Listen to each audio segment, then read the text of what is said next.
Assalamualaikum warahmatullahi wabarakatuh. Perkenalkan, nama saya Muhammad Sultan Wirayuda dari kelas 10 TJKT 3. Saya di sini akan mempresentasikan perkembangan komputer. Komputer adalah alat yang dipakai untuk mengolah data menurut perintah yang telah diprogram. Kata komputer semula dipergunakan untuk menggambarkan orang yang pekerjaannya melakukan perhitungan aritmetika dengan atau tanpa alat bantu. Tetapi arti kata ini kemudian dipindahkan kepada mesin itu sendiri. Pada awalnya pengolahan informasi hampir eksklusif berhubungan dengan masalah aritmetika, tetapi komputer modern dipakai untuk banyak tugas yang tidak berhubungan dengan matematika. Komputer digital pertama kali mulai dikembangkan pada tahun 1930. Pengembang mesin komputer digital pertama kali adalah Alan Turing, yang juga merupakan seorang peneliti matematika. Ia berhasil mengembangkan sebuah mesin yang dapat menjalankan sekumpulan perintah. Mesin ini kemudian disebut dengan Turing Machine, dengan simulasi gagasannya yang juga dinamai uji Turing. Pertama, memiliki ciri-ciri utama, yakni ukuran fisiknya yang besar. Karena ukuran fisiknya yang besar itulah maka memerlukan daya listrik yang besar juga. Adapun komponen yang digunakan adalah berupa tabung hampa udara. Programnya dibuat dalam bahasa mesin yang menggunakan konsep storage program.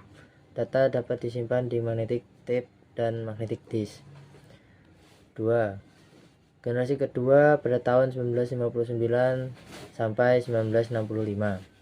Komputer di generasi kedua menggunakan komponen berupa transistor yang lebih kecil daripada tabung hampa udara. Meski begitu, kapasitas memori utamanya cukup besar dengan proses operasi yang lebih cepat.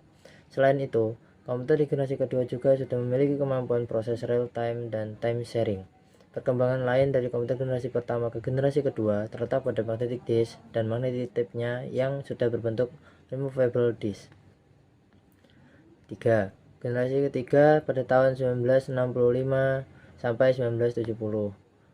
Komputer di generasi ketiga sudah memiliki ukuran yang lebih kecil karena menggunakan komponen 4 integrated circuit sehingga hemat penggunaan listrik.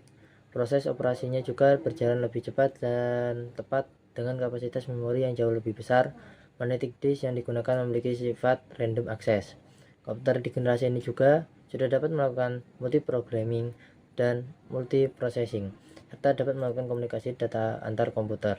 Alat input dan outputnya juga semakin canggih dengan menggunakan visual display terminal. Generasi keempat dimulai tahun 1970. Personal komputer PC sudah mulai berkembang di generasi ini. Contoh produknya adalah Apple II. Memori komputernya sudah menggunakan bentuk chip dari mikroprosesor dan semikonduktor dengan teknologi large scale integration atau bisa disebut LSI, yang juga disebut dengan bipolar large scale integration. Generasi kelima yang berkembang pada sekarang. Komputer generasi kelima dipelopori oleh negara Jepang, telah menggunakan very large scale integration dan artificial intelligence supaya komputer dapat memecahkan masalah sendiri. Selain itu, komputer pada generasi ini juga mempunyai jutaan warna dengan resolusi yang sangat tajam. Lalu, perkembangan teknologi komputer generasi kelima juga memungkinkan untuk dibuat jenis komputer portable alias laptop.